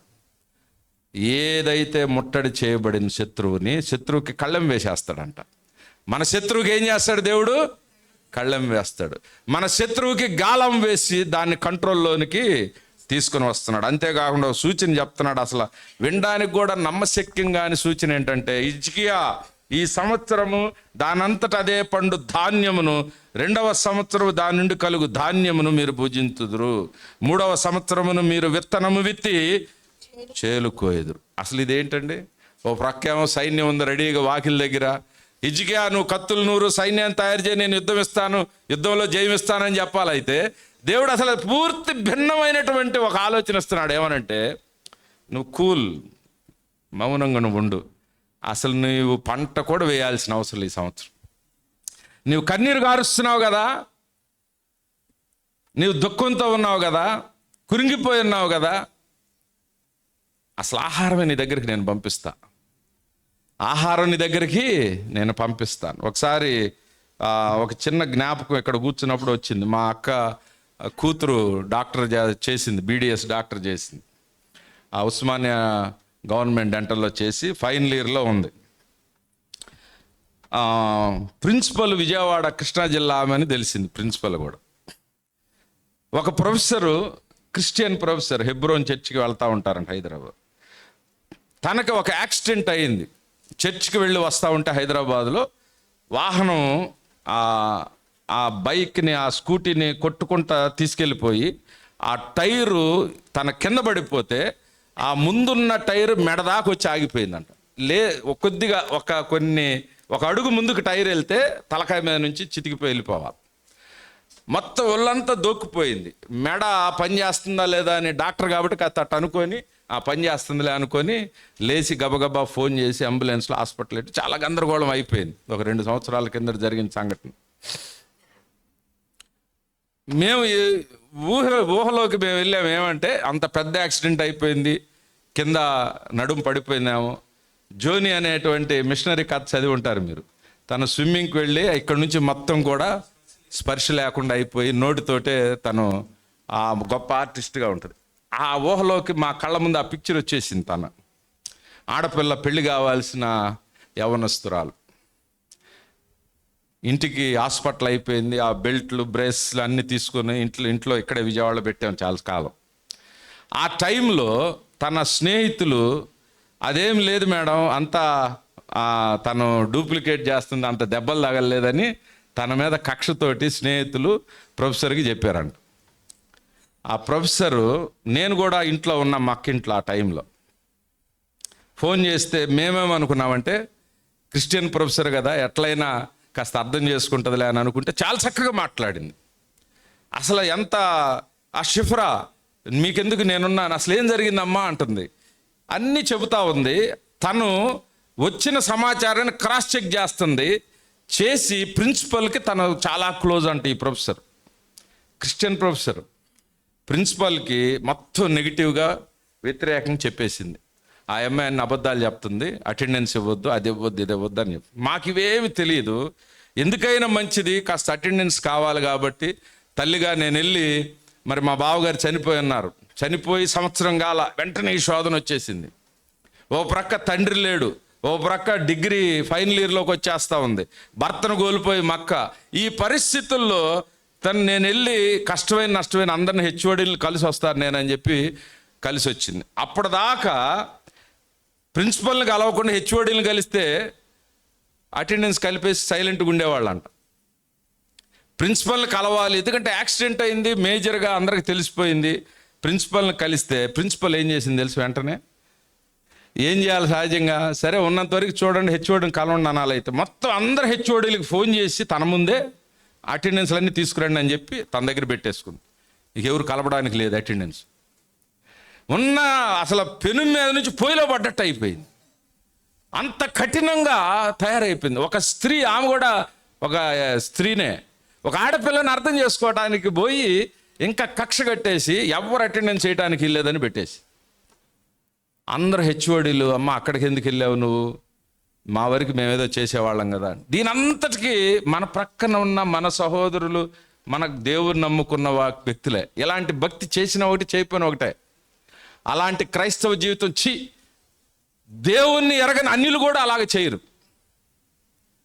అసలు నీవు అర్థం చేసుకోకపోగా ఆ ప్రిన్సిపల్కి వ్యతిరేకం చెప్పేసేసి ఇంకా టైట్ చేసి పడేసి, తను ఎలాంటి పరిస్థితుల్లో ఆ కొద్ది రోజులు అటెండెన్స్కి వెళ్ళింది తెలుసా. తను పై ఫ్లోర్లో హాస్టల్ అయితే ప్రిన్సిపల్కి రిక్వెస్ట్ చేసి కింద ఫ్లోర్ ఇవ్వండి మేడం, నేను పైకి ఎక్కలేని మెట్లు అని అంటే నథింగ్ డూయింగ్, లిఫ్ట్ లేదు. గవర్నమెంట్ హాస్టల్స్ ఎలా ఉంటాయి, గోడ పట్టుకొని నడుచుకుంటూ క్లాస్ రూమ్లోకి వెళ్ళింది, గోడ పట్టుకుంది. కఠినంగా ఉన్నారు ఆడవాళ్ళు, అటెండెన్స్ లేదు తీసేస్తాము, మొత్తం మీద డీటైన్ చేసి పడేస్తామని పట్టుబట్టి కూర్చుంది. ఆ సమయంలో మా అక్క ప్రార్థన చేస్తూ ఉంది. ఇక అయిపోయింది, అంటే అందరూ హోప్స్ వదిలేసుకున్నారు, ఇంకొక సంవత్సరం చదవాల్సి వస్తుంది. ఆమె పేరు ఎస్తేర్ మేడం అనుకుంటా. ఆమెతో మాట్లాడుతూ ఉంటుంటే నేను ఏదో చెప్తానమ్మా, ఏదో చేస్తానమ్మా అంటుంది, కానీ పూర్తి వ్యతిరేకంగా చేస్తుంది. ఏమైనా అర్థమైపోయిన తర్వాత మనకు దేవుడు ఒక దర్శనంలో అది మా అక్కకు చూపించాడు. కన్నీరు గారుసు, ప్రభువా ఏమిటి ముట్టడి, అసలు క్రైస్తవులే అర్థం చేసుకోలేకపోతున్నారు. ఒక్కొక్కసారి మనం వెళ్ళే మార్గం, మన విశ్వాసులు మన పక్కన కూర్చున్న వాళ్ళు అర్థం చేసుకోలేరు. వాళ్ళే మన గురించిన చెడు ముందు ప్రచారం మొదలుపెట్టారు. ఎందుకంటే మన గురించి బాగా తెలిసిన వాళ్ళు వాళ్ళే. దూరంలో ఉన్నవాళ్ళు ఏం తెలుసు, ప్రైజ్ అలాడయా ప్రార్థన చేస్తామంటారు. మన ప్రక్కన ఉన్న వాళ్ళు ప్రతి అడుగడుగు తెలుసుకున్న వాళ్ళే ముందు మన గురించి ఎంత చక్కగా ఫోన్లో మాట్లాడి, వీడియో కాల్ మాట్లాడి, నేను మాట్లాడదామని హెల్ప్ చేద్దాంలేమ్మా అని చెప్పి దాన్ని పూర్తి భిన్నంగా తయారు చేసేసింది. ఒకసారి దేవుడు ఒక సూచన ఇచ్చాడు మా అక్కకి.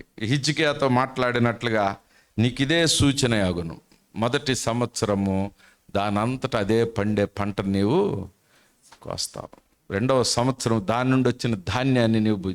యుద్ధం అయితే భోజనం గురించి మాట్లాడుతున్నాడు దేవుడు. ఇక్కడ పక్కన యుద్ధం జరుగుతూ ఉంటే విందు గురించి మాట్లాడుతున్నాడు.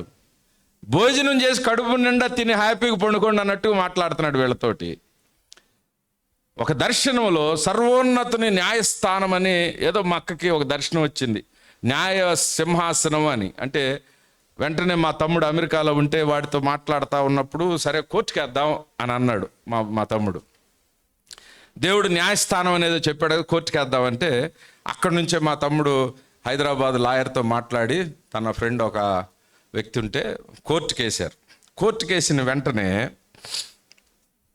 ఒక్కసారి college Osmania dental college shake అయింది.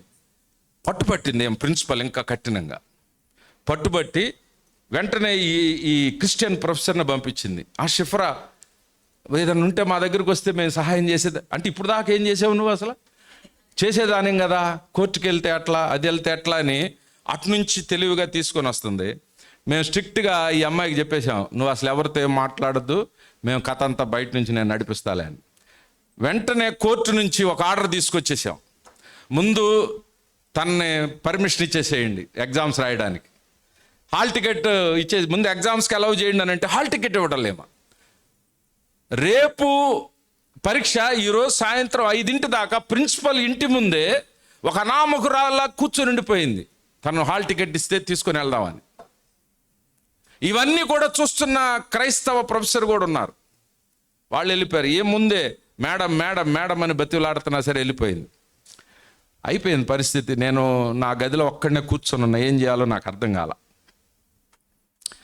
యెహోవా మా చేతిలో నుండి యెరూషలేమును విడిపించునను అని మీరు అనుకొనుటకు ఆయా దేశముల దేవతలు వారిని ఏమన్నా రక్షించాయా? ఆ ప్రిన్సిపల్ చేతిలో పడిన ఏ విద్యార్థి కూడా 5 సంవత్సరాలు పూర్తి చేయలేదంట. గత అనుభవాల్లో ఏ వ్యక్తి కూడా 5 సంవత్సరాలు పూర్తి చేయాల, డిటైన్ అయిపోయారు.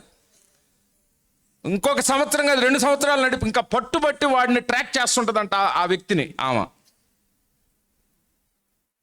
పరిస్థితులు ఎలా ఉన్నాయి అసలు ఏంటి మాకు కూడా అర్థం కాల. రేపు ఎగ్జామ్ కోసం చదువుకోవాలా, ఈ పాప పోరాటం చేయాలా. మేము అప్పటికి చెబుతున్నాం, నీ పాటికి నువ్వు చదువుతా ఉండు, ఏది జరిగితే అది జరిగిద్ది, నువ్వు అన్నిటికీ సిద్ధపడి ఉండు, పరీక్ష రాగిపోయినా పర్వాలేదు, ఒకవేళ రాస్తావేమో, నువ్వు చదువుతా ఉండని ఆ మెంటల్ యాగనీలో నుండి ఆ బిడ్డని నడిపించుకుంటూ వెళ్తా ఉన్నాం. ఆ రాత్రి ఈ వరంగల్లో ఉన్నటువంటి మెడికల్ యూనివర్సిటీలో ఉన్నటువంటి ఒక ప్రొఫెసర్కి లింక్ దొరికింది. ఫోన్ చేశాను రిజిస్ట్రార్కి. అంతకుముందు ఒకసారి నేను మాట్లాడాను. ఆ కోర్టు జడ్జిమెంట్ వచ్చినప్పుడు పర్సనల్గా నేను వరంగల్ వెళ్ళి ఆ కోర్టు జడ్జిమెంట్ ఇచ్చి అక్కడ ఒక సిఐ నా ఫ్రెండ్ ఉంటే ఆ సిఐని తీసుకొని వెళ్ళాం. కావాలని మనం కూడా కొద్దిగా హడావుడి చేయాలిగా. వాడు యూనిఫామ్లో వచ్చాడు, వాళ్ళ కానిస్టేబుల్స్ వచ్చి నాకన్నా ముందు వెళ్ళిపోయారు. లోపలికి వెళ్ళిపోయాను.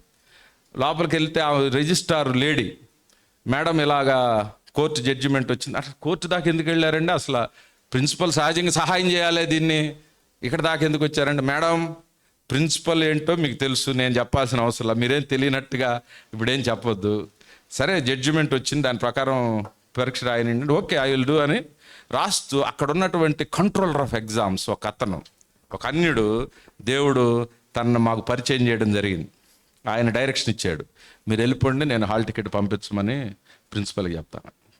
సో అందుకని ఆ కంట్రోలర్కి డైరెక్ట్గా ఫోన్ చేయడం పరీక్షల టైంలో మంచిది కాదని ఒక క్రైస్తవ ఒక విశ్వాసి నాకు తెలిసిన సహోదరు ఉంటే ఆయనకి ఫోన్ చేసి, బ్రదర్ మీరు వెయిట్ చేయండి నేను మాట్లాడతానని అట్నుంచి కంట్రోలర్ గారికి ఫోన్ చేసి, కంట్రోలర్ ఒక అరగంటలో ఫోన్లు వలయం అంట మొత్తం. అక్కడ నుంచి వైస్ ఛాన్సలర్కి ఫోను, రిజిస్ట్రార్కి ఫోను, అక్కడ నుంచి health department, medical secretary, IAS officer, వీళ్ళంతా కాన్ఫరెన్స్లో కలుపుకొని ఏమిటి ఇలా చేస్తుంది, రేపు కోర్టులో మనందరం నిలబడాల్సి వస్తుంది, ఆ అమ్మాయి కానీ పరీక్షలో రాగిపోతాని ఆమెకు ఫోన్ చేసి ఇమీడియట్గా హాల్ టికెట్ పొద్దున్నే 7 టేబుల్ మీద అవసరమైతే ఆ అమ్మాయి ఇంటికి వెళ్ళి హాల్ టికెట్ ఇవ్వాలని వాళ్ళు ఒక డెసిషన్ తీసుకున్నారు. ఏం ఫోన్ ఎత్తట్లా ప్రిన్సిపల్. ఫోన్ ఎత్తకపోతుంటే వైస్ ప్రిన్సిపల్కి ఫోన్ చేసి, రేపు మార్నింగ్ ఇది కనుక జరగకపోతే ప్రిన్సిపల్ నువ్వు ఇద్దరు సస్పెండ్ అయిపోతారు, నువ్వే కదా ఎగ్జామినేషన్స్ కంట్రోల్ సెక్షన్ అంతా కూడా, నీ మీద మేము యాక్షన్ తీసుకుంటామని రాత్రి 1 గంటకి నాకేం జరుగుతుందో తెలియదు, మొత్తం వదిలేసుకొని అలాగే నిలబడిపోయినాం ఇంట్లో, ఇంక అయిపోయిందని. ఇక నాకు మా అక్క మీద కోపడుతున్నా, వదిలేసేయి అని విసుక్కుంటున్నా. ఇక నేను 1 గంటకి రాత్రి 11ంటికి ఫోన్ వచ్చింది, సార్ మీ అమ్మాయికి పొద్దున్నే అటెండర్ వచ్చి హాల్ టికెట్ ఇస్తాడు, రేపు పరీక్ష రాయమనండి. 11 తర్వాత ఆమె ఫోన్ కలిస్తే చెప్పిందంట, నేను ఆల్రెడీ హాల్ టికెట్ ఇస్తే తీసుకోకుండా వెళ్ళిపోయిందండి అని చెప్పిందంట. ఉదయాన్నే నేను మళ్ళీ ఇన్స్ట్రక్షన్స్ ఇచ్చా, గంట కాదు 2 గంటల ముందే నువ్వు కాలేజ్ దగ్గర వెళ్ళిపో. మామూలు ముట్టడి కాదు. వెళ్ళిపోతే అక్కడే ఉంటే అటెండర్ తీసుకొచ్చి హాల్ టికెట్ ఇస్తే, యూనివర్సిటీ నుంచి వచ్చిన ఇన్స్ట్రక్షన్స్ ఏంటో తెలుసా? ఆ అమ్మాయి ఎగ్జామ్ హాల్లో కూర్చోబెట్టి ఆ ఫోటో తీసి మాకు పంపించండి అన్నారంట. దేవునికి స్తోత్రం కలుగును గాక, దేవునికి స్తోత్రం కలుగును గాక. ముట్టడి మన జీవితాల్లో మామూలుగా ఉండదు. పరీక్ష రాసింది, ఏదో దేవుడిచ్చిన నడిపింపును బట్టి పరీక్షలు అయిపోతున్న వారం 10 రోజుల తర్వాత అవ్వకముందే మరలా నేను యూనివర్సిటీకి వెళ్ళా. మళ్ళీ వైస్ ఛాన్సలర్ లేడు, రిజిస్ట్రార్ని కలిసా. మళ్ళీ వచ్చారేంటి అంటే, సార్ అందరు హెచ్ఓడీని పిలుస్తుందంట ఎగ్జామ్స్ టైంలో. ఈ అమ్మాయి ఎలాగా పరీక్షలు పాస్ అయినా సరే ల్యాబ్స్ అన్నీ తప్పాలని ప్లాన్ చేస్తుంది. ఎట్టి పరిస్థితుల్లో ఇక్కడ కాదు ల్యాబ్స్, వేరే కాలేజ్కి వెళ్ళినాను. ఏమంటే ఇంతవరకు చరిత్రలో ఇట్లా వేసిన వాళ్ళం లేవు. ఇది government, Osmania university government dental college, ఇది అసలు అట్లా జరగదండి అని అంటే, మీరు వేస్తారా వేయరా, నేను రిటర్న్కి ఇస్తున్నా, మీరు రిటర్న్కి రిప్లై ఇవ్వండి అన్నాను. తర్వాత మరలా మన క్యాండిడేట్ కంట్రోలర్ ఎగ్జామ్స్ ఉన్నాడు కదా, అని ఎందుకండి మనకెందుకు ఈ గొడవ అంతా, వేరే కాలేజీలు వేసేద్దాం. మాకు ఆల్రెడీ చెప్పాడు ఆయన, సార్ వేరే కాలేజ్ డైవర్ట్ చేస్తాను, అక్కడ ప్రిన్సిపల్ని కూడా ఇన్ఫ్లుయెన్స్ చేస్తుందేమో, నేను ప్రిన్సిపల్కి నా శిష్యుడినే ఉన్నాడు అతనికి చెప్తానని. అక్కడికి వెళ్ళేది ఎగ్జామ్స్ అయిపోయి చాలా సంతోషంగా ఉందంట ప్రిన్సిపల్. ఏమనంటే, మొత్తం ల్యాబ్స్లో వీళ్ళకి ప్రాక్టికల్స్ జరుగుతూ ఉంటే వాటిలో ఓడిచ్చేస్తాను అనుకునే సాయంత్రానికల్లా ఆర్డర్ వచ్చేసింది. అందరికీ ఎక్కడెక్కడ పడిందో ఈ అమ్మాయి ఒక్కదానికే వేరే డెంటల్ కాలేజీలో ప్రాక్టికల్స్ పడేటప్పుడు ముఖం మాడిపోయి కూర్చుందంట. దేవునికి స్తోత్రం కలుగును గాక. శ్రమ ఉండొచ్చు, ముట్టడి చేయబడి ఉండొచ్చు, నీకు దేవుడు ఒక సూచన ఇవ్వడానికి ఈరోజు ఈ యొక్క వాక్యాన్ని నీ దగ్గర తీసుకొని వస్తున్నాడు. నువ్వు కన్నీరు గారుస్తూ ఉండొచ్చు. అసలు ఆ గోడలు పట్టుకొని నడుచుకుంటూ అటెండెన్స్కి వెళ్ళిన పరిస్థితులు ఉన్నాయి. నీ ఒంటరిగా బాత్రూంలో కూర్చొని ఏడుస్తున్న పరిస్థితులు నీకు ఉండొచ్చు. అయిపోయింది, నేను కుంగిపోతున్నా నా వ్యాపారంలో అనుకుంటా ఉండొచ్చు నీవు. ఈ యుద్ధంలో, ఈ పోరాటంలో మనం ముట్టడి వేయబడిన పరిస్థితులు ఉంటే దేవుడు చెప్తున్నాడు, ఇదిగో నీకు ఒక సూచన హిజ్కియా. మొదటి రోజు దానంతటదే పంట వస్తుంది, నువ్వు పండించే పని లేదు, దాన్ని నువ్వు భుజిస్తావు. రెండవ రోజు దాని నుండి వచ్చిన ధాన్యాన్ని నువ్వు భోజిస్తావు. నీ కడుపు నిండా ఆహారాన్ని నేను ఇస్తాను, నువ్వు దిగులు పడబాక, నువ్వు దిగులు పడొద్దు హిజ్కియా.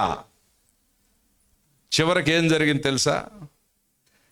తను అన్ని ఎగ్జామ్స్ క్లియర్ చేసింది, ప్రాక్టికల్స్కి వస్తున్న ఎక్స్టర్నల్స్ కూడా, ఎవరు పలానమ్మ, ఎవరు షిఫ్రా, ఎవరు అడిగి ఏంటి ప్రిన్సిపల్ తోటే గొడవ అంటే అందరితో మాట్లాడేసేసింది ప్రిన్సిపల్, ఈ అమ్మాయిని తప్పించండి అని. అన్ని ప్రాక్టికల్స్ కూడా పాస్ అయిపోయిన తర్వాత ఒక 2-3 నెలలకి ఆమె చేసిన పాపం పండి గవర్నమెంట్ ఇమీడియట్గా ఆమెను ప్రిన్సిపల్ నుంచి తీసేసి ఆమెను మామూలు లెక్చరర్గా డిమోట్ చేసి పడేసిందంట. నీ శత్రువు నీ ముందు నిలబడు. దేవునికి స్తోత్రం కలుగును గాక. గట్టికి దేవునికి స్తోత్రం చెల్లిద్దాం. నా శత్రువులు నన్ను నరకపు పాశము, నా శత్రువులు నన్ను చుట్టి అందరం కలిసి పాడదాం. నరకపు పాశములరి కాటినను వరదవలే భక్తిహీనులు, అందరం కలిసి చప్పట్లు కొడుతూ పాడదాం. వరదవలే భక్తి నన్ను ఎడబాయని దేవా, వదలకనను ఎడబాయని దేవా యెహోవా. అందరం కలిసి చప్పట్లు కొడుతూ పాడదాం. యథార్థమైనది నీ మార్గం పరిపూర్ణమైనది నీ మార్గం. చివరికి హిజ్కియా లోపల భోంచేస్తా ఉన్నట్టున్నారు. రాత్రికి రాత్రి దేవుడు తన దూతను పంపిస్తాడు. యెరూషలేము కోట గోడలో వీళ్ళుంటే దూత బయటకు వచ్చి 185,000 మందిని హతం చేసి రాత్రికి రాత్రే శత్రు సైన్యం మొత్తాన్ని సంహరిస్తే ఆ యొక్క చనిపోయిన శవాలు గుట్లబడిపోయినాయి అనంట. ఒక్క రాత్రి మన జీవితాన్ని తారుమారు చేయగలిగిన మన దేవుడు. దేవునికి స్తోత్రం. ఏ పరిస్థితిలో నువ్వు ఉన్నావో తల్లి, తండ్రి, అమ్మ, చెల్లి, ఏ పరిస్థితిలో నువ్వు ఉన్నావో మన దేవుడు నమ్మదగిన దేవుడు. ఇంకా నాకు టైం రెఫరెన్స్ ఇప్పటికే లేట్ అయిపోయింది, నన్ను క్షమించాలి. అక్కడ హిజ్కియా ప్రార్థన చేస్తాడు, అవి కర్రతో చేయబడిన విగ్రహాలు ప్రభువా, నీవు సజీవుడు అయిన దేవుడు అని సకల దేశములు తెలుసుకునేటట్లు నువ్వు రా అంటే హిజ్కియాతో అంటాడు, హిజ్కియా, మొదట నీవు దానంతటదే పంటను నీవు వచ్చేస్తావు, మరొక సంవత్సరం నువ్వు దాని నుండి వచ్చిన ఫలాలను భుజిస్తావు, 3వ సంవత్సరం కూడా నువ్వు భుజిస్తావు. యెరూషలేము నేను కోరుకున్న పట్టణము. చరిత్రలో ఒక దేవుని దూత యుద్ధం రంగంలోకి దిగి మన తరపున యుద్ధం చేసేటువంటి నిరీక్షణ కలిగి మనం ఉందాం. మన దేవుడు మనల్ని విడిచిపెట్టే దేవుడు కాదు. మన దేవుడు మనల్ని ఒంటరిగా వదిలిపెట్టే దేవుడు కాదు.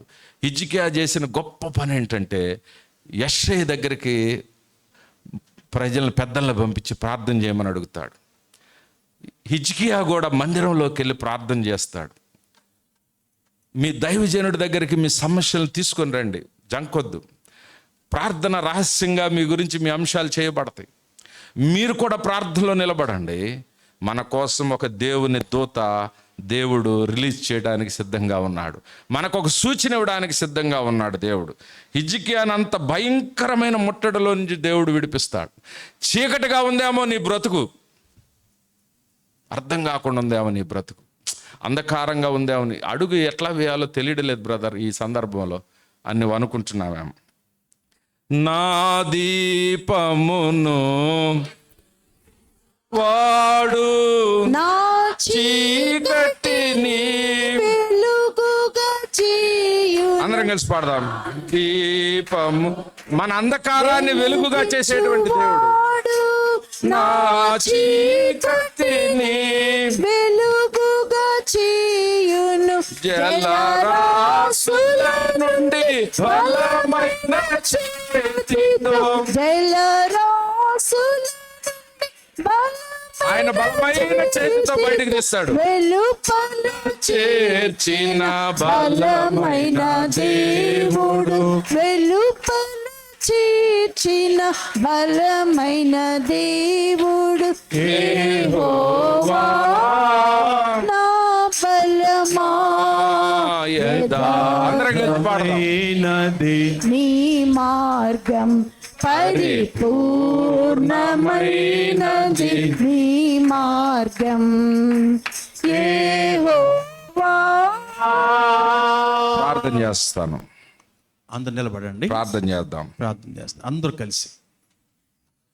కలిసి నీ కన్నిటిని తుడిచే దేవుడు, అవునైనా, నీ ముట్టడిని బ్రద్దలు చేసే దేవుడు, అవును తండ్రి, నీ శత్రువును హతమార్చే దేవుడు, నీకు కడుపు నిండా భోజనాన్ని పెట్టే దేవుడు, అవును తండ్రి, దానంతటదే వచ్చే పంటను తినేటువంటి జనాంగముగా చేసిన దేవుడు. నోరు తెరిచి ప్రార్థన చేయండి, నోరు తెరవండి. నీవు నీ కన్నీటిని ఆయన చూస్తున్న దేవుడు. అవునయ్యా తండ్రి, అమ్మా, నీ కన్నిటిని చూస్తున్నాడు. చెల్లి, నీ కన్నిటిని చూస్తా ఉన్నాడు. నీ ముట్టడిని చూస్తా ఉన్నాడు. నీ పరిస్థితులను చూస్తా ఉన్నాడు. భయపడొద్దు అయ్యా, నీవు భయపడొద్దు, ధైర్యం కోల్పోవద్దు.